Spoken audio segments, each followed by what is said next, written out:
आज के वीडियो में हम लेकर आए हैं प्रकाश के अपवर्तन के आंगिक प्रश्न। जो पिछले वाला जो वीडियो हम पढ़ाए थे उसमें प्रकाश का परावर्तन और अपवर्तन था।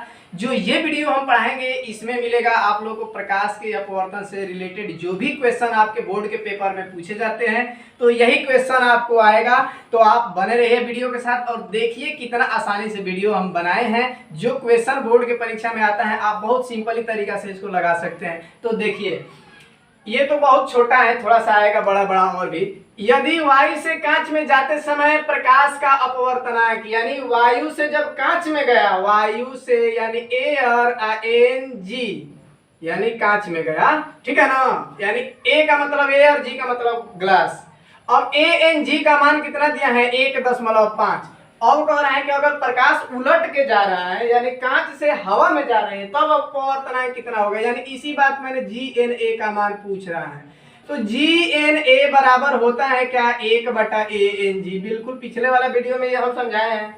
अब ध्यान से देखो, 1/a/n(g) का मान 1.5। 10 से ऊपर नीचे गुणा कर दे भाई, तो ये हो जाएगा 10/15। और 10 में 15 से भाग करेंगे तो लगभग 0 कितना हो जाएगा 6-7 नियर अबाउट, यही होगा हमारा आंसर।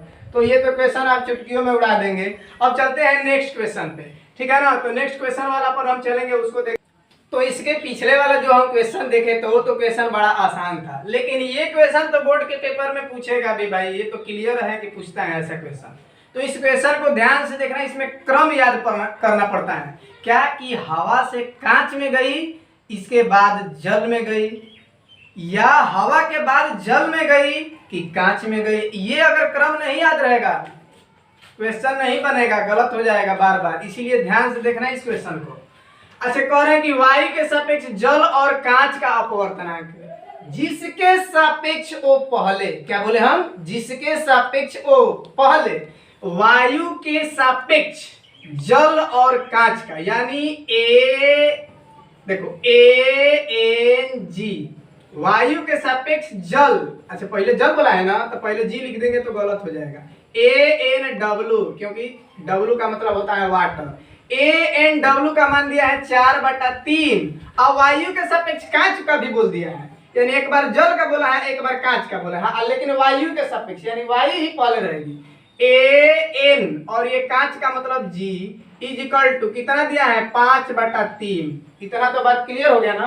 अब कह रहा है क्या कि कांच का जल के सापेक्ष अपवर्तनांक ज्ञात कीजिए। कांच का जल के सापेक्ष, किसके सापेक्ष, तो जल के, इसका मतलब जल पहले आएगा यानी WN। इसके बाद G का मान पूछ रहा है भाई। अच्छा, ये तो सबको पता चल गया कि क्या दिया है। अब क्रम देखते हैं कि कैसे कैसे प्रकाश किस क्रम में पहुंच रहे हैं, यानी प्रकाश की किरणें पहले हवा से जल में जा रही है कि कांच में जा रही है, ये देखना है। अगर ये पकड़ लोगे तो क्वेश्चन तो तुरंत लगा दोगे। तो देखो कैसे, वायु से पहले गई, वायु से प्रकाश चली है, इसके बाद कहा है कि जल, तो यानी वाटर W। इसके बाद गई कांच यानी G ग्लास। अब A के बाद से कहाँ गई भाई W में, और W के बाद किस में आई G में, और G के बाद फिर पीछे मुड़ के चली जाएगी A में। ये अगर क्रम याद रहा तो भाई क्वेश्चन को तुरंत बना लोगे चुटकियों में। देखो कैसे, तुरंत सूत्र लगा रहे हैं भाई कैसे। तो ANW यानी ANW आगुणे WNG आगुणे GNA बराबर 1 कर देंगे। इतना तो बात समझ में आ गया होगा ना। तो जब देखो ANW के जगह पर लिख देंगे 4/3, दिया ही है, आगुणे WNG, तो यही ज्ञात करना है, इसको ऐसे ही छोड़ देंगे WNG आगुणे GNA, और यहाँ पे दिया है ANG, तो उलट नहीं देंगे, उलट देंगे तो इसको लिख सकते हैं ना 1/ANG बराबर 1। अब यहाँ से 4/3 आगुणे WNG आगुणे 1/ANG, तो ANG का मान रखेंगे तो 5/3, तो ये फिर 3 ऊपर चला जाएगा, तो इसको लिख नहीं देंगे 3/5। अब बराबर कर दिए 1। अब ध्यान से देखो, 3 से 3 क्या हो गया, तो कट गया, बचेगा 4 में 5 से, तो ये हो गया 4/5 आगुणे WNG बराबर 1। अच्छा, ये बताओ 4/5 इधर गुणा में इधर जाएगा तो भागा में नहीं होगा, पलट जाएगा, इधर हो जाएगा 5/4, यानी WNG का मान कितना हो गया 5/4। तो हमें तो उम्मीद है कि ये क्वेश्चन सबको समझ में आ गया होगा। तो चलते हैं नेक्स्ट क्वेश्चन पे। और थोड़ा सा वो भी क्वेश्चन घुमाने वाला है, उसको भी देखते हैं। तो इसको अब ये क्वेश्चन देखो, यहाँ पे क्या है, यहाँ पर भी थोड़ा सा चेंज हो गया है, थोड़ा थोड़ा चेंज कर रहे हैं क्वेश्चन, और यही थोड़ा थोड़ा चेंज अगर बोर्ड के परीक्षा में पूछ देता है तो बच्चे गलत करके चले आते हैं। तो इसको ध्यान से देखो यहाँ पे कैसे चेंज किया है। कह रहे कांच का जल के सापेक्ष अपवर्तनांक 9/8 है। पहले भी प्रश्न पढ़ लेना है तबे क्वेश्चन लगाना है, नहीं तो आएगा नहीं। कांच का जल के सापेक्ष अपवर्तनांक 9/8 है। कांच का वायु के सापेक्ष अपवर्तनांक 3/2 है। तो जल का वायु के सापेक्ष अपवर्तनांक ज्ञात कीजिए। क्वेश्चन समझ में आ गया। अब हम चलते हैं हल पे। पहले करें कांच का जल के सापेक्ष, किसके सापेक्ष, जल के, यानी जिसके सापेक्ष वो पहले, यानी जल पहले है भाई, तो W यानी W फॉर वाटर, N इसके बाद G, जल का, कांच का जल के सापेक्ष अपवर्तनांक 9/8, यानी WNG का मान दिया है 9/8। लेकिन तुमको लगेगा कि कांच पहले लिख दे, G लिख दे, तो गलत हो जाएगा। यानी कांच का जल के सापेक्ष, जिसके सापेक्ष हो पहले। अब हमको उम्मीद है कि समझ में आ गया होगा। कांच का वायु के सापेक्ष, किसके सापेक्ष, वायु के, तो जो सापेक्ष हो पहले एयर, N इसके बाद G का मान कितना दिया है भाई, तो 3/2 दिया है। ये भी समझ में आ गया। इसके बाद कह रहा है जल का वायु के सापेक्ष अपवर्तनांक ज्ञात कीजिए।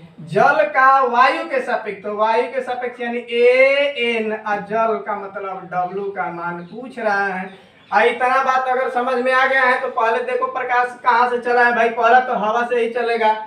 हवा के बाद, एयर के बाद कांच का नाम लिया है कि जल का नाम लिया है, तो कांच में गया है, इसके बाद जल में। इतना बात समझ में आ रहा है ना। पहले देखो कांच, इसके बाद जल।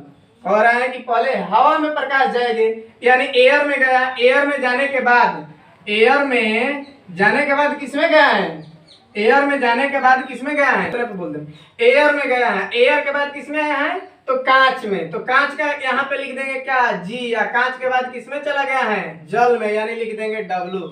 भाई देखो कांच का नाम लिया है, पहले हवा से कांच में आया है, हवा से गया कांच में, कांच के बाद से चला गया वाटर में, वाटर में से फिर घूर के चला आएगा किसमें, तो एयर में। ये तो बात समझ में आ गया, बस क्वेश्चन बना लोगे।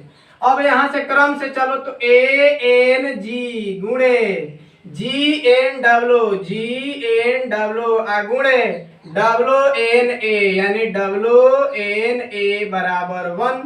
अब तो क्वेश्चन हल हो गया। अब देखो ANG, तो ANG का मान दिया है कितना है, तो 3/2 गुणे GNW, तो GNW, अच्छा देखो यहाँ पे WNG दिया है और यहाँ पे क्रम में आ रहा है GNW, तो इसको पलट नहीं देंगे, तो इसको लिख देंगे 1/WNG गुणे WNA, और यहाँ पे ANW का मान पूछ रहे हैं, तो इसको भी पलट दें ANW में, और इसके बाद कहो 1। अब ध्यान से देखो 3/2 गुणे 1/WNG, अच्छा WNG का मान कितना दिया है, 9/8, तो पलट जाएगा तो 8/9 नहीं हो जाएगा, क्योंकि ये उल्टा है, तो इसको लिख दे डायरेक्ट 8/9 गुणे 1/ANW बराबर 1। अब तो बात समझ में आ गया होगा। हम चाहेंगे तो कटा भी देंगे, 3 कम 3 तितिरी के 9, 2 कम 2 2 चौके 8, यानी 4/3 गुणे 1/ANW बराबर 1। अच्छा अब ये ANW को इधर भेज देंगे, तो लिख नहीं सकते हैं कि ANW बराबर, अब ये बचेगा क्या, तो 4/3, क्योंकि ये इधर चला गया तो यही हो गया ना, तो 4/3। तो हमको सब उम्मीद है कि ये समझ में आ गया होगा बिल्कुल। अब हम चलते हैं नेक्स्ट क्वेश्चन पर, थोड़ा सा उसमें भी टाइप है, तो चलो भाई अब थोड़ा सा संदर्भ वाला क्वेश्चन है। आप भ्रमित खा जाते हैं, कहीं के सापेक्ष देता है, कहीं कहीं के संदर्भ देता है, इसीलिए जैसा टाइप, जिस टाइप से क्वेश्चन देता है मैं सारा टाइप बता दे रहा हूँ। इसके बाद ऐसा सवाल आप लोग कर लेंगे बिल्कुल। कह रहे हैं कि कांच तथा जल के अपवर्तनांक वायु के संदर्भ में, देखो संदर्भ दे देता है तो लड़के भ्रमित हो जाते हैं, इसमें भ्रमित होने की कोई जरूरत नहीं है। कह रहे हैं कांच तथा जल का अपवर्तनांक वायु के संदर्भ में क्रमशः 3/2 और 4/3 है। बात समझ रहे हैं ना। तो कांच का अपवर्तनांक जल के संदर्भ में ज्ञात कीजिए। अच्छा संदर्भ में या के सापेक्ष, दोनों बात एक ही है। अच्छा ध्यान से देखो, कांच तथा जल का अपवर्तनांक वायु के संदर्भ में, इस सेंटेंस को इधर करना चाहिए तो इसको इधर लिख दिया है भ्रमित करने के लिए। अब यहाँ पे वायु के संदर्भ में, तो वो यानी वायु पहले रहेगा AN। अब देखो यहाँ पे कहा कांच, ANG बराबर अब 3/2, क्योंकि वायु के संदर्भ में कांच का यानी ANG का मान 3/2 और वायु के संदर्भ में दोनों का दिया है यानी AN और जल यानी W का मान दिया है कितना 4/3। तो ये तो बात तो समझ में आ गया होगा, क्लियर है। अब कह रहे हैं कांच का अपवर्तनांक जल के संदर्भ में, कांच का अपवर्तनांक जल के संदर्भ में, किसके संदर्भ में, जल के, यानी कहने का मतलब कि AN और इसके बाद कांच का अपवर्तनांक, कांच का ना कह रहे हैं कांच का अपवर्तनांक जल के संदर्भ में, यानी जल को WN और इसके बाद G का मान पूछ रहा है। अब ये अगर समझ में आ गया तो क्वेश्चन लगा लिए, हो गया काम, ठीक है ना। अब देखो कैसे हम क्वेश्चन बनाते हैं। पहला किस में गया है भाई, तो पहला एयर में, एयर के बाद किस में जा रहा है, कांच में, तो हम लिख दिए G और कांच के बाद से गया वाटर यानी W में। बस यही क्रम याद रखना है। इसके बाद ये तीर जो लगा रहे हैं ना, ये तीर ऐसे लगा देना है, ऐसे तीर। एयर के बाद गया ग्लास में, ग्लास के बाद गया वाटर में, वाटर में फिर घूम के आ गया कहां से, एयर में। अब बस वही क्रम वाला सूत्र लगा दो, क्या ANG गुणे GNW गुणे WNA बराबर 1। अब ये सूत्र यही क्रम से लिख देना है। अब ANG का मान कितना दिया है, तो 3/2 गुणे GNW का मान, तो GNW, अच्छा GNW इसका मान पूछ रहा है, WNG का मान पूछ रहा है, तो इसको लिख सकते हैं 1/WNG, उलट दिए क्योंकि उल्टा वाला पूछ रहा है, गुणे WNA और यहाँ पे ANW का मान दिया है, तो इसको भी उलट के लिख सकते हैं क्या, ANW बराबर 1 कर दिए। अब देखो यहाँ से 3/2 गुणे 1/WNG, ये तो ज्ञात करना है, इसको हम छोड़ दिए। अब देखो 1/ANW, तो 1/ANW का मान कितना दिया है, तो 4/3, तो यहाँ पे 4/3 हो जाएगा बराबर 1। अब हम क्या लिख सकते हैं, 3/2 गुणे, अब इसको हम भेज दें, ये इधर गुणा में है, इधर ये भागा में है, उधर जाएगा तो गुणा में हो जाएगा और ये उलट जाएगा, तो इसको हम सीधा करके लिख दे रहे हैं 3/4 अब बराबर इसको इस साइड भेज दिए क्या, WNG। अच्छा अब देखो ध्यान से, ये तितरी के 9 और 4 दूनी 8, तो यानी 9/8 हो गया, तो सीधा करके यहाँ पे लिख सकते हैं ना कि WNG बराबर, इसको इधर कर दिया, तितरी के 9/4 दूनी 8 और यही हो गया क्या हमारा आंसर। तो हमको उम्मीद है कि ऐसे क्वेश्चन आप लोग लगा लेंगे। अब चलते हैं नेक्स्ट वाले क्वेश्चन पे। ये अब ऐसा क्वेश्चन आप बिल्कुल लगा लेंगे। नेक्स्ट क्वेश्चन पे चलते हैं। वायु में प्रकाश की चाल 3 × 10⁸ मीटर प्रति सेकंड है। यदि हीरे का अपवर्तनांक 2.4 है तो हीरे में प्रकाश की चाल ज्ञात कीजिए। बहुत आसान क्वेश्चन है, ये भी अपवर्तनांक का ही है, इसीलिए प्रकाश के अपवर्तन में ये भी एक टाइप है, इसको भी बता दें। अच्छा, हीरे में प्रकाश की चाल, वायु में प्रकाश की चाल यानी वायु में प्रकाश अथवा निर्वात में प्रकाश की चाल को C कहते हैं। C बराबर दिया है 3 × 10⁸ मीटर प्रति सेकंड। अब हीरे का अपवर्तनांक यानी N बराबर क्या, 2.4 हीरे का अपवर्तनांक है। तो कह रहे हैं कि हीरे में प्रकाश की चाल यानी माध्यम में प्रकाश की चाल, हीरे वाला माध्यम में प्रकाश की चाल, प्रकाश के चाल यानी क्या कहते हैं भाई, V ज्ञात करना है। अच्छा, हम सूत्र क्या जानते हैं, N बराबर C/V। ये तो एक लाइन वाला क्वेश्चन है भाई, तो यहाँ से अगर हम V बराबर निकालेंगे तो C/N हो जाएगा। अब V बराबर C का मान दिया ही है कितना, 3 × 10⁸ N का मान तो 2.4। अगर V बराबर अगर लेंगे तो अगर हम भाग करेंगे तो कितना होगा, लगभग यानी 1.25 × 10⁸ मीटर प्रति सेकंड। ऐसा क्वेश्चन तो तुरंत आप लोग लगा लेंगे, कोई दिक्कत नहीं है, N बराबर C/V से। तो हमको उम्मीद है कि ये क्वेश्चन समझ में आ गया होगा और ये वीडियो समझ में आई होगी। ऐसा क्वेश्चन जो भी हम बता रहे हैं प्रकाश के अपवर्तन से रिलेटेड, आप लोग देखते रहिए, मेरे वीडियो के साथ जुड़े रहिए, लाइक कीजिए, कमेंट कीजिए। धन्यवाद देखने के लिए, ठीक है ना, बने रहिए।